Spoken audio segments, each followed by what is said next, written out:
La parole est à Monsieur Alain Moine-Bresson.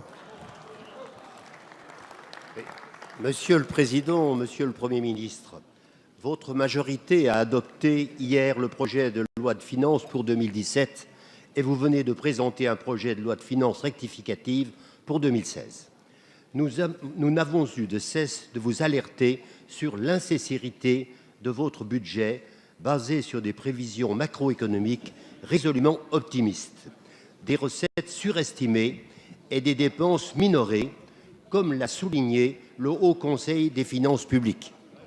Mais ce qui rend la situation grave, ce sont toutes les dispositions adoptées qui pèseront lourdement sur les finances publiques en 2018 afin de sauver les apparences de 2017. Report de dépenses, avance de recettes, ce sont au total plus de 10 milliards d'euros de dépenses repoussées de 2017 à 2018, en ayant recours à des crédits d'impôt ou à des mesures d'avance de trésorerie. Autrement dit, on sait d'ores et déjà qu'il manquera des recettes en 2018. À cela s'ajoutent les dépenses nouvelles de près de 12 milliards d'euros, comme l'a souligné le président Gilles Carrez. L'ardoise pour la prochaine majorité commence à être salée.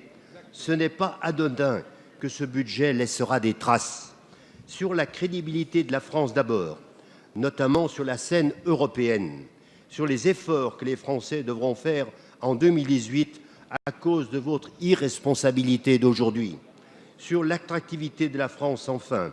Vos débats internes à la majorité et vos décisions pénalisent l'économie française au lieu d'encourager les entreprises et les investisseurs à venir en France. La responsabilité d'un gouvernement, c'est de préserver l'avenir du pays. Malheureusement, ce n'est pas votre politique.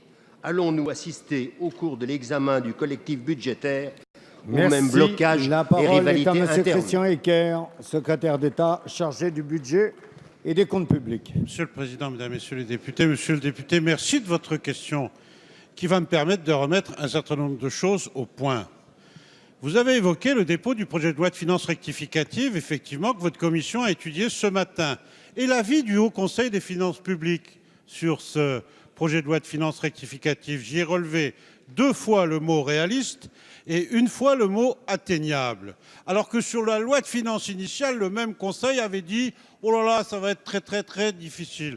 Il n'y a pas de remise en cause de l'objectif de 3,3% de déficit. Au contraire, il y aura un déficit de l'État inférieur. Alors sur 2017, nous avons posé un objectif de 2,7% de déficit avec un objectif de croissance de 1,5%. Il y a un juge de paix, du moins parmi tous ceux qui s'érigent en juge de paix, il y en a un au moins qui est indépendant de la France, c'est la Commission européenne, monsieur le député. Et qu'a dit la Commission européenne? Elle a dit à politique inchangée. Je dis bien à politique inchangée, j'y reviendrai. La France aura un déficit à la fin de l'année 2017 de 2,9%. Alors oui, ce n'est pas 2,7 comme le gouvernement l'affirme, c'est 2,9. En tout cas, c'est moins de 3. Mais qu'est-ce que j'ai lu récemment dans un certain nombre de déclarations? J'ai lu que des candidats à la primaire, et non des moindres, disaient qu'en 2017, le déficit serait de 4,7%. Mais c'est insensé. Ou alors ça cache une volonté de laisser filer les déficits. Et puisque vous parlez de la crédibilité de la France, crédibilité retrouvée, eh bien oui, la crédibilité de la France, elle se fera avec cette majorité pour fixer des objectifs budgétaires en accord avec nos engagements européens. Et ce n'est pas ce que fait l'opposition en ce moment. Merci. La parole